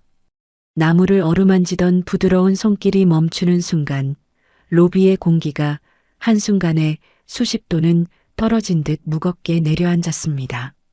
그리고 뼛속까지 오싹하게 만드는 깊고 단호한 음성이 높은 천장을 울리며 갈라져 나왔습니다. 수백 년 비바람을 견디고 살아남은 꼿꼿한 나무는 말이요. 속이 텅 비어버린 썩은 가지부터 스스로 알아서 가차없이 끊어내는 법이지. 그 천금 같은 한마디가 허공에 떨어지는 순간이었습니다.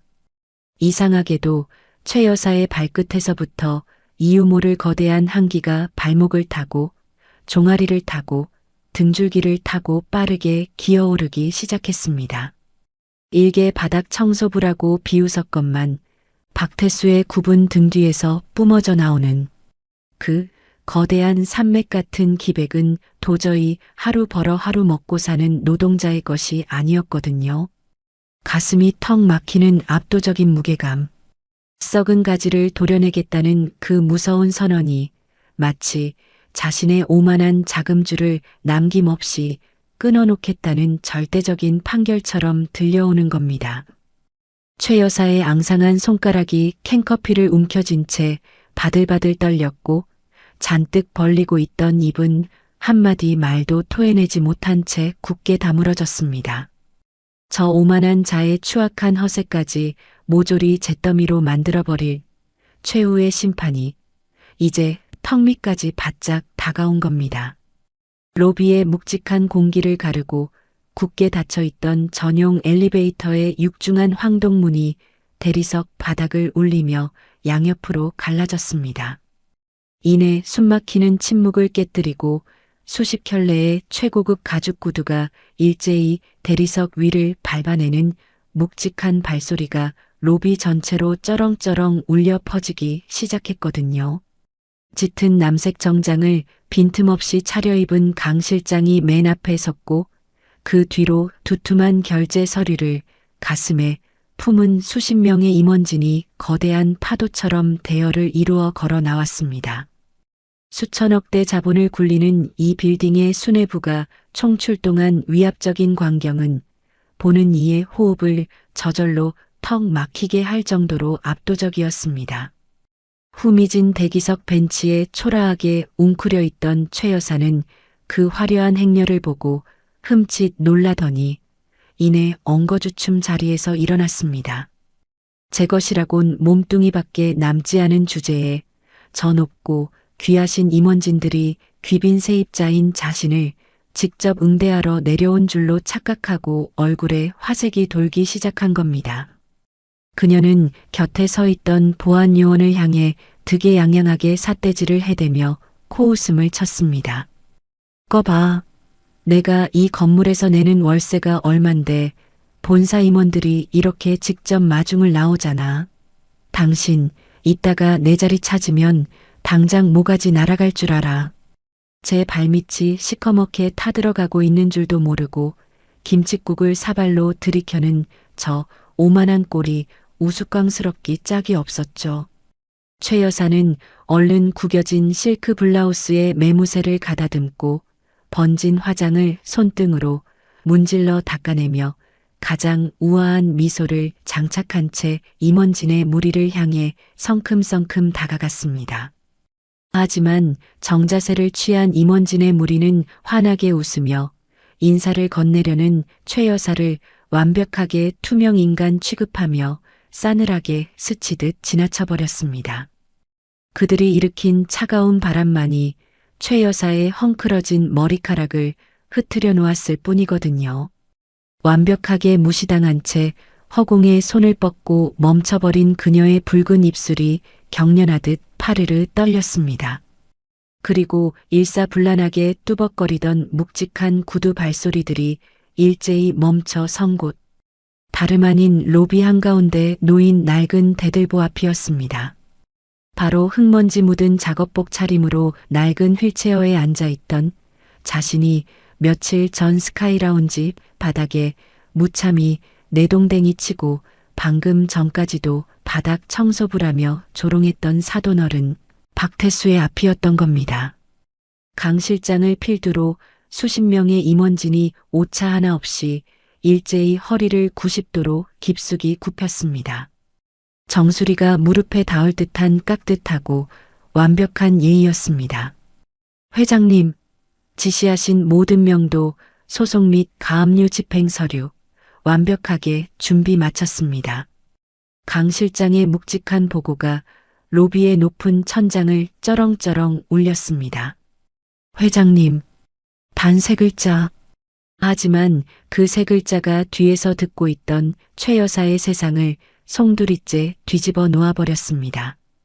그녀의 두 눈동자가 걷잡을 수 없이 요동치기 시작했고 다리에 힘이 쫙 빠진 앙상한 손가락 사이에서 꼭 쥐고 있던 캔커피가 바닥을 향해 힘없이 곤두박질 쳤습니다. 터진 캔에서 왈칵 쏟아져 나온 끈적하고 미지근한 커피물이 그녀의 값비싼 명품 구두와 새하얀 대리석 바닥을 흉하게 적셨지만 최 여사는 피할 생각조차 하지 못하고 석상처럼 굳어버렸거든요. 자신의 금쪽 같은 딸의 재능을 짓밟고 귀한 산삼진액을 바닥에 끼얹어 모욕했던 그 볼품없는 늙은 만일꾼이 자신이 사흘 밤낮을 벌벌 기며 매달려도 머리카락 한 올 볼 수 없었던 수천억 대 빌딩의 진짜 주인이었다니. 그녀의 머릿속이 하얗게 표백되며 극심한 현기증이 쓰나미처럼 밀려왔습니다. 박 회장이 낡은 휠체어 바퀴를 천천히 돌려 그녀를 정면으로 마주했습니다. 오일이 묻은 손에서 천을 내려놓고 말없이 고개를 한번 끄덕이자 곁에 선강 실장이 들고 있던 명도 소송 및 가압류 결제 서류 뭉치를 로비의 유리 테이블 위로 가차없이 내려놓았습니다. 두툼한 종이 뭉치가 유리 표면에 부딪히며 내는 묵직한 충격음이 텅 빈 로비 구석구석을 메아리쳤고 그 소리는 최 여사의 심장을 갈기갈기 찢어놓는 심판의 종소리나 다를 바 없었습니다. 마침내 무릎이 완전히 꺾여버린 최 여사가 대리석 바닥으로 허물어지듯 털썩 주저앉고 말았습니다. 방금 전까지만 해도 오만하게 핏대를 세우며 갑질을 해대던 그 붉은 입술이 이제는 공포에 질려 꼴사납게 달달 떨리고 있었죠. 그녀는 엎드린 채로 양손을 싹싹 비비며 엉금엉금 기어오기 시작했습니다. 회장님? 사돈어른. 제가 몰랐어요. 정말 회장님이신 줄 꿈에도 몰라서 그랬습니다. 제발 한 번만 살려주십시오. 우리 민우랑 서윤이가 자그마치 10년을 만난 사이 아닙니까? 제가 잠시 노망이 나서 미쳤었나 봅니다. 제발 그 끈끈한 사돈의 정을 봐서라도 이러시면 안 됩니다. 탐욕에 눈이 멀어 남의 피땀을 도둑질하고 파혼을 종용할 때는 언제고 이제 와서 사돈의 정을 운운하며 목숨을 구걸하는 꼴이 비루하고 뻔뻔하기 짝이 없었습니다. 다급해진 그녀가 박 회장의 바짓단이라도 붙잡으려 더러워진 손을 뻗었거든요. 하지만 강 실장이 한치의 자비도 없이 차가운 구두발로 그 앞을 가로막으며 철저하게 차단해버렸습니다. 감히 그 불결하고 탐욕스러운 손을 어디다 대느냐는 단호한 압박이었죠. 강 실장의 묵직하고 냉정한 목소리가 그녀의 정수리에 꽂혔습니다. 함부로 다가오지 마십시오. 당신은 이제 이 건물 세입자도 사돈어른도 아닌 명도 소송의 피고인일 뿐입니다. 법과 원칙을 앞세운 강 실장의 팩트 일격에 최 여사는 숨만 거칠게 헐떡일 뿐 입도 뻥긋하지 못했습니다. 박 회장은 휠체어 팔걸이에 팔을 가만히 기댄 채 쏟아진 커피물이 번져가는 대리석 바닥 위를 기는 그녀를 차갑게 가라앉은 시선으로 내려다보았습니다. 몰라서 그랬다. 참으로 편리하고 교활한 변명이군. 박 회장의 낮고 건조한 음성이 로비 공기를 비수처럼 갈랐습니다. 그 말인즉슨 내가 끝까지 돈도 없고 힘도 없는 늙고 병든 약자였다면 당신은 내 귀한 딸의 피눈물을 비웃으며 평생을 그렇게 벌레 보듯 짓밟고 조롱했을 거란 뜻이겠지. 안 그렇죠? 전곡을 찌르는 완벽한 일갈이었습니다. 최 여사가 모욕한 것은 박 회장의 작업복이나 휠체어가 아니었습니다. 그녀가 짓밟은 것은 돈 없고 힘없는 사람은 인간 대접을 받을 자격이 없다는 그 추악하고 교만한 신념 그 자체였거든요. 박 회장은 한 톤 더 낮아진 음성으로 쐐기를 박았습니다. 내 딸이 밤낮 없이 쏟아낸 땀방울과 억울하게 흘린 피눈물 값은 내깟 것들에 알량하고 구역질 나는 눈물 따위로 퉁칠 수 있는 게 아닙니다. 박 회장은 유리 테이블 위에 놓인 심판의 서류 뭉치를 투박한 손가락으로 가볍게 툭 두드렸습니다. 당신의 그 역겨운 사과는 필요 없습니다. 이 서류들은 아주 철저하고 무자비하게 정해진 원칙과 법대로 집행될 겁니다. 그것은 그 어떤 고성이나 육두문자보다도 무섭고 완벽한 절대 권력자의 최종 판결이었습니다. 탐욕과 허세로 똘똘 뭉쳐있던 오만한 모래성이 밑바닥부터 처참하게 붕괴되는 완벽한 순간이었죠. 평생을 남을 무시하고 떵떵거리며 살아온 최 여사의 귓가에 자신의 화려했던 세상이 산산조각 나는 비참한 파열음만이 끝없이 메아리 쳤습니다. 마침내 박 회장이 예고했던 심판의 아침이 맹렬하게 밝아왔습니다. 수많은 취재진과 업계 권위자들이 빼곡하게 들어찬 국제건축상 시상식장의 화려한 단상 위 영예의 대상 수상자로 호명된 민우가 최고급 맞춤 정장 차림으로 눈부신 조명을 한 몸에 받으며 서 있었습니다. 심사위원들을 돈으로 완벽하게 구워 삶았다는 유리의 거짓말을 철석같이 믿고 어떻게든 입을 털어 위기를 넘겨보려 뻔뻔하게 무대에 선 것입니다. 그의 등 뒤로 펼쳐진 초대형 전광 스크린에는 남해 금고에서 비열하게 훔쳐온 서윤의 피땀 어린 설계 도면이 버젓이 그의 이름표를 달고 띄워져 있었습니다. 하지만 민우의 얼굴은 승리자의 여유로운 그것과는 거리가 한참 멀었습니다. 주최 측으로부터 기습적인 표절 소명 요청을 받았던 터라 단상을 짚은 그의 양손은 사시나무 떨리듯 바들바들 요동치고 있었거든요. 두꺼운 정장 재킷 안쪽으로는 쉴 새 없이 식은 땀이 비 오듯 쏟아져 내렸습니다. 억지로 입꼬리를 끌어올려 웃는 척을 해보았지만 턱관절이 제멋대로 경련을 일으키며 입술만 파르르 떠는 꼴이 참으로 우스꽝스럽기 짝이 없었죠. 그때 장내의 조명이 서서히 어두워지며 핀 조명 하나가 무대 중앙을 묵직하게 비쳤습니다. 턱시도를 차려입은 사회자가 한껏 고무된 목소리로 마이크를 잡았습니다. 자, 이제 영광의 대상 트로피 수여가 있겠습니다. 오늘 시상과 특별 심사평은 이번 건축상의 메인 후원자이시자 업계에 살아있는 전설이신 박 회장님께서 직접 해주시겠습니다. 여러분, 큰 박수 부탁드립니다. 우레와 같은 박수갈채가 장내를 뒤흔드는 가운데 무대 측면에 무거운 붉은 장막이 걷히며 익숙한 실루엣 하나가 천천히 모습을 드러냈습니다. 낡은 휠체어 바퀴가 무대 바닥을 구르는 묵직한 소리가 수백 명의 객석 끝까지 울려 퍼졌습니다. 그 위에 앉아있는 사람은 다름 아닌 자신이 스카이라운지 바닥에 엎드리게 만들고 바닥에서 구르는 망일꾼이라며 조롱했던 사돈어른 바로 박 회장이었거든요. 그 웅장하고 압도적인 기품에 민우의 눈이 찢어질 듯 벌어졌습니다. 얼굴의 핏기가 시체처럼 하얗게 빠져나간 그는 자신도 모르게 뒷걸음질을 치다 단상 모서리에 허리를 세게 부딪히고 말았습니다. 그 충격에도 고통을 느낄 여유조차 없었습니다. 온 신경이 천천히 다가오는 휠체어의 묵직한 바퀴 소리에 꽂혀 있었거든요. 박 회장이 천천히 휠체어를 몰아 민우의 곁으로 다가왔습니다. 마이크를 넘겨받은 그의 소름 돋을 만큼 차분하게 가라앉은 시선이 민우를 꿰뚫자 장내에는 바늘 하나 떨어져도 울릴 듯한 숨막히는 고요가 내려앉았습니다. 이토록 빛나는 트로피를 건네기 전에 심사위원장으로서 한 가지 반드시 짚고 넘어가야 할 것이 있습니다. 박 회장의 낮고 묵직한 음성이 마이크를 타고 장내 구석구석을 채웠습니다. 훌륭한 건축물은 보이지 않는 뼈대가 생명이지요.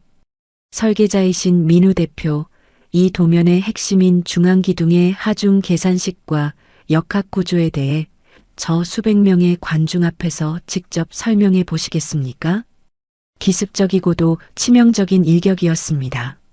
남의 뼈를 깎는 도면을 껍데기만 벗긴 도둑이 그 복잡하고 정교한 뼈대의 원리를 알 리가 만무한 노릇이었죠.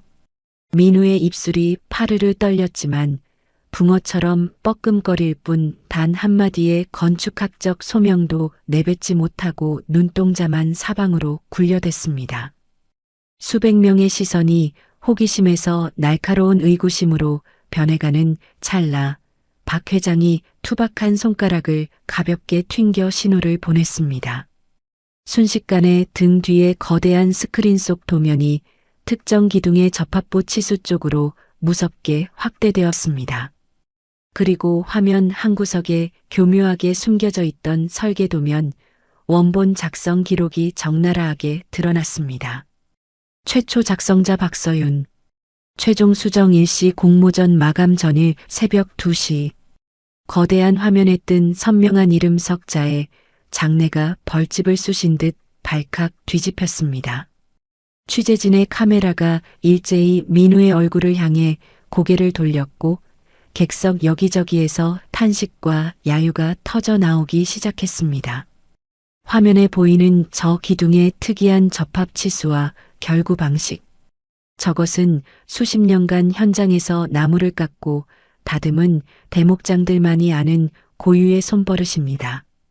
박 회장은 잠시 말을 끊고 굳은 살이 훈장처럼 박인 자신의 투박한 손을 천천히 들어 올려 객석을 향해 보여주었습니다. 수십 년간 나무와 씨름한 세월이 고스란히 새겨진 거친 손마디였습니다. 평생을 나무와 씨름한 제가 제 귀한 딸아이에게만 유일하게 물려준 숭고한 유산이란 말입니다. 도둑질의 명백한 물증과 반박할 수 없는 장인의 증언이 떨어지자 눈을 뜰 수 없을 만큼 강렬한 카메라 불빛들이 일제히 민우의 핏기 가신 얼굴을 향해 폭격처럼 터지기 시작했습니다. 궁지에 몰린 민우는 마이크를 부여잡고 미친 듯이 악을 쓰며 발악을 해댔습니다. 이건 모함입니다. 다 조작된 거라고요.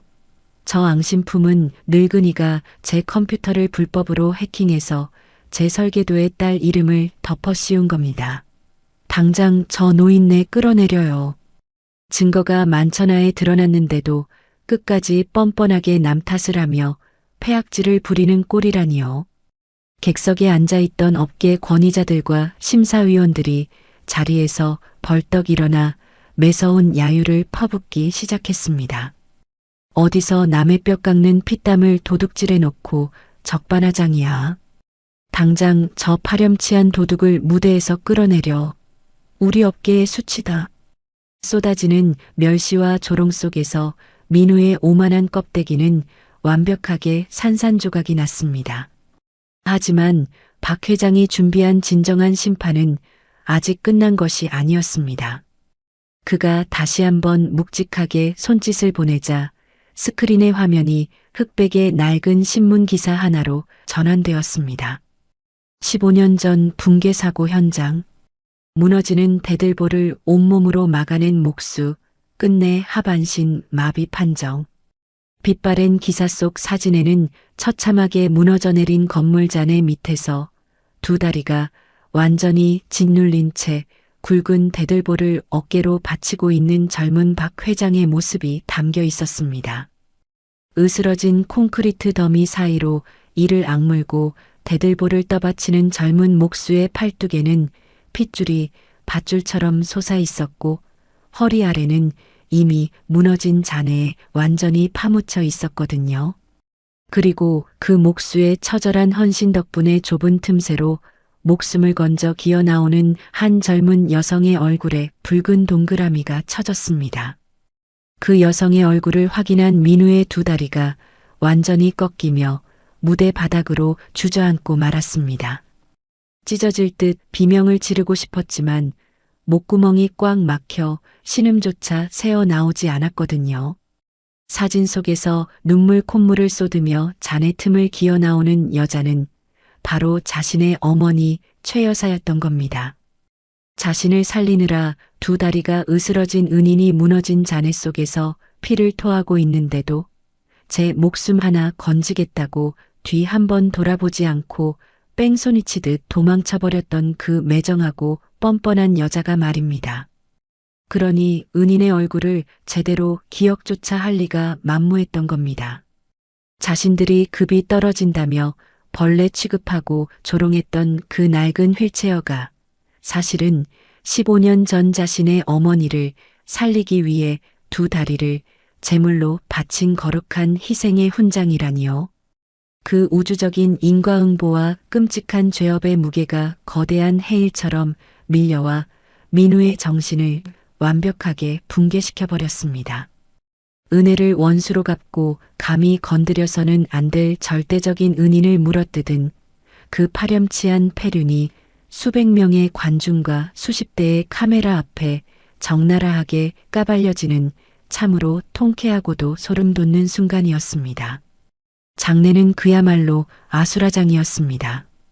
누군가는 분노에 찬 야유를 쏟아냈고 누군가는 박 회장의 희생에 뜨거운 눈물을 쏟았습니다. 카메라 불빛의 폭풍 속에서 무대 바닥에 납작 엎드려 짐승처럼 헐떡이는 민우를 내려다보며 박 회장이 마이크를 쥔 채 낮고 엄숙한 최후의 판결을 내렸습니다. 15년 전 한 생명을 구하고자 기꺼이 내 두 다리를 내어주었지만 박 회장의 음성이 한 박자 끊겼습니다. 짧은 침묵이었지만 그 침묵의 무게는 이 시상식장 천장이 내려앉을 만큼 거대했습니다. 그 고결한 은혜를 기만과 도둑질로 갚는 자들에게 더 이상의 자비는 사치일 뿐입니다. 그것은 저들의 사회적 명줄과 경제적 자금줄을 모조리 끊어버리는 완벽한 공개 응징의 선언이었습니다. 남의 피와 땀으로 만든 왕관을 훔쳐 쓰려던 오만한 도둑은 쏟아지는 카메라 세례와 멸시 어린 야유 속에서 영원히 재기 불가능한 나락의 밑바닥으로 처참하게 곤두박질치고 있었습니다. 화려했던 시상식장에서 보안 요원들에게 양팔을 붙잡혀 쫓겨나듯 도망쳐 나온 민우는 넥타이를 거칠게 쥐어뜯으며 미친 듯이 휴대전화 다이얼을 눌러댔습니다. 액정을 누르는 손가락이 사시나무 떨리듯 요동쳤고 등줄기에서는 쉴 새 없이 끈적한 식은땀이 줄기줄기 흘러내렸습니다. 남의 뼈를 깎는 도면을 훔친 것도 모자라 회삿돈까지 몽땅 긁어모아 넘겼으니 유리가 심사위원들을 매수의 이 처참한 사태를 수습해 주길 바라는 얄팍한 동아줄을 붙잡고 발악을 한 겁니다. 하지만 덜덜 떨리는 수화기 너머로 돌아오는 것은 전원이 꺼져 있다는 안내음조차 아닌 결번이라는 단조롭고 차가운 기계음 뿐이었습니다. 그제야 자신이 완벽하게 속았다는 사실을 뼈저리게 깨달은 민우의 두 다리가 아스팔트 바닥 위로 속절없이 꺾였습니다. 유리는 이미 그가 빼돌린 거액의 회삿돈을 알뜰하게 챙겨 해외로 자취를 감춘 지 오래였거든요. 남의 숭고한 노력을 비웃으며 탐욕을 부리더니 제 꾀에 제가 넘어가 뒤통수를 거하게 맞은 꼴이 우스꽝스럽기 짝이 없었죠. 다급해진 민우가 금고에 남은 푼돈이라도 챙겨 해외로 도망치기 위해 헐레벌떡 자신의 건축사무소 앞으로 달려갔을 때였습니다. 평화롭던 회사 입구에 날카로운 타이어 마찰음을 내며 수사 차량 여러 대가 들이닥쳤습니다. 이내 차에서 내린 건장한 수사관들이 파란색 증거물 상자에 회사 저장 장치와 비밀 장부들을 가득 담아 압수수색을 진행하며 걸어 나오는 겁니다. 민우가 밤낮으로 드나들던 사무소의 유리문에는 이미 빨간 딱지가 비정하게 붙어 있었습니다. 사색이 된 민우가 핏기가 가신 얼굴로 뒷걸음질을 치려던 찰나 매서운 눈빛의 형사가 그의 앞을 거칠게 가로막았습니다. 민우 씨, 지적재산권 위반 및 거액의 공금 횡령 혐의로 정식 수사 착수했습니다. 당신 이미 전면 출국 금지 조치 내려졌으니 허튼 수작 부릴 생각 말고 순순히 동행하시죠. 차가운 금속 수갑이 그의 손목을 무자비하게 옥죄어오는 묵직한 촉감에 민우는 헛바람을 집어삼켰습니다. 그런데 이 구제불능의 페류나는 마지막 순간까지도 자신의 죄를 뉘우치기는커녕 제 어미를 팔아넘기는 기가 막힌 망언을 쏟아냈습니다. 형사님, 전 억울합니다. 이거 다 우리 엄마가 시킨 짓이에요. 그 노친니가 파혼하라고 부추기고 도면 훔쳐오라고 협박했다고요. 저 말고 우리 엄마를 잡아가세요. 네. 자신을 평생 금쪽같이 감싸고 돈 늙은 어미를 수사관 앞에서 팔아넘기며 몸부림치는 모습은 그야말로 인간이기를 스스로 포기한 발악이었습니다. 한때 대상 트로피를 쥐려 했던 그 탐욕스러운 두 손이 이제는 쇠고랑에 묶인 채 차가운 유치장 바닥을 기게 될 완벽한 몰락의 순간이었죠. 도심 한복판의 최고급 상가 앞, 요란한 중장비의 엔진 소리가 주변의 무거운 공기를 거칠게 집어삼키고 있었습니다. 거대한 철제 굴삭기의 집게발이 화려했던 베이커리의 금빛 간판을 무자비하게 뜯어내며 날카로운 마찰음을 토해냈습니다. 최고급 유기농 밀가루가 흩날리던 그 우아한 매장은 이제 뽀얀 시멘트 먼지를 뒤집어 쓴 채 흉측한 골조만 남기고 처참하게 뜯겨나가는 모습이었습니다.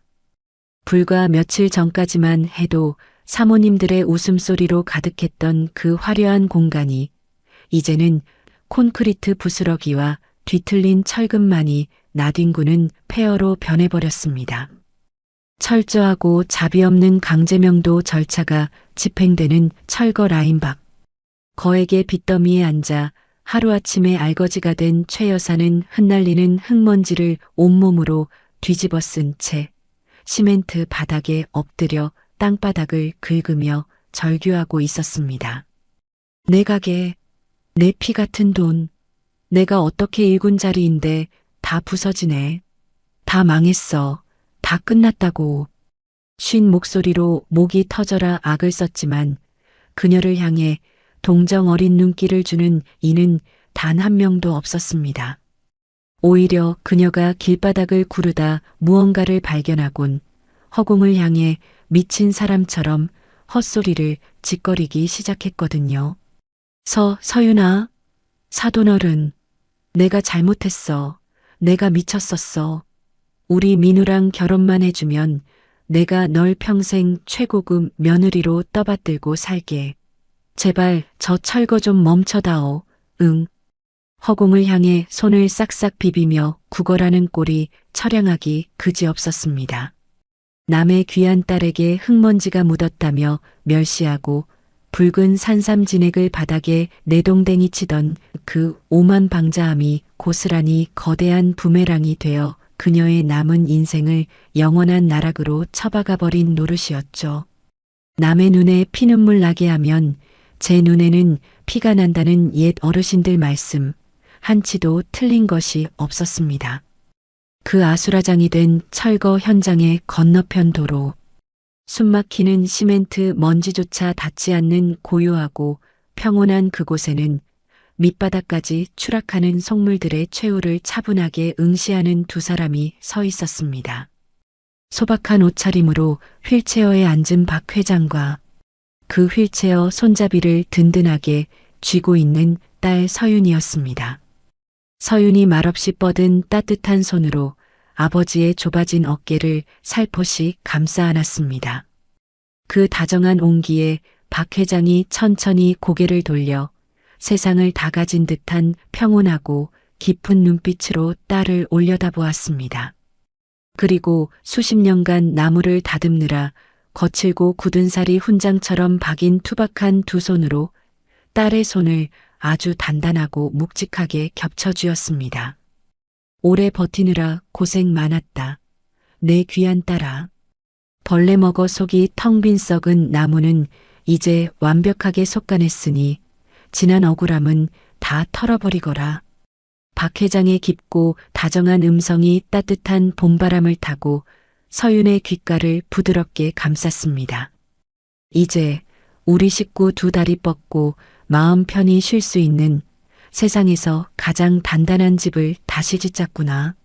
서윤의 눈가에 맺혀있던 맑은 눈물방울이 뺨을 타고 주르륵 흘러내리며 그녀의 입가에 옅은 미소가 피어올랐습니다.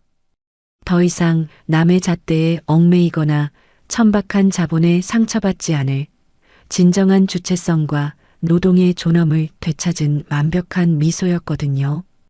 탐욕으로 썩어 문드러진 자들의 성이 등 뒤에서 먼지와 함께 잿더미로 무너져 내리는 것을 뒤로 한 채 서윤은 휠체어의 방향을 천천히 돌렸습니다. 부드러운 바퀴가 아스팔트를 구르는 묵직한 소리와 함께 두 부녀는 찬란하고 눈부신 햇살이 쏟아지는 새로운 길을 향해 세상 그 누구보다 당당하고 품격 있는 발걸음을 옮기기 시작했습니다. 시청자 여러분, 오늘의 인생사연 지혜 어떻게 들으셨나요? 저는 오늘 이 사연을 전해드리는 내내 그 오만방자한 최여사 모자의 아나무인한 태도를 보면서 참으로 씁쓸하고 안타까운 마음을 금할 길이 없었습니다. 하지만 남의 눈에 피눈물 내면 제 눈에는 피가 나는 법이라는 옛 어르신들 말씀 하나도 틀린 게 없었습니다. 탐욕에 눈이 멀어 은혜를 원수로 갚고 남의 피땀을 도둑질하더니 결국 제 꾀에 제가 넘어가 길바닥에 나앉고 유치장 신세를 지게 된 꼴이 참으로 고소하고 통쾌하기 짝이 없는 노릇입니다. 반면에 우리 박 회장님, 비록 값비싼 명품 대신 소박하고 투박한 옷차림으로 휠체어를 타셨지만 그 수천억대 자본 앞에서도 흔들림 없는 꼿꼿한 기품, 정말이지 거대한 산맥처럼 든든하지 않으셨습니까? 거칠에만 번지르르한 빈 깡통들보다 평생 흙먼지 뒤집었으며 정직하게 흘린 땀방울이 100번 1000번 더 고귀하고 위대하다는 것을 뼈저리게 느끼게 된 사연이었습니다. 시청자 여러분도 저와 같은 마음이시라면 지금 바로 댓글창에 박 회장 부녀 앞으로는 꽃길만 걸어라 하고 따뜻한 응원 한 줄 남겨주시는 건 어떨까요? 우리 구독자님들의 매서운 호통과 따뜻한 응원이 모이면 저 인간의 탈을 쓴 자들도 감히 다시는 고개를 쳐들지 못할 겁니다. 10년 묵은 체증이 뻥 뚫리는 오늘의 사이다 참교육이 마음에 드셨다면 영상 나가시기 전에 잊지 마시고 화면 아래 구독과 좋아요, 알림 설정까지 꼭 한 번씩 눌러주시길 부탁드립니다. 저는 다음 시간에도 여러분의 막힌 속을 시원하게 뚫어줄 기가 막히게 찰진 마라맛 사이다 이야기로 다시 찾아오겠습니다. 환절기 감기 조심하시고 늘 평안하고 다복한 하루 보내세요. 지금까지 여러분의 품격을 높여드리는 인생사연지혜의 명품 드라마였습니다. 감사합니다.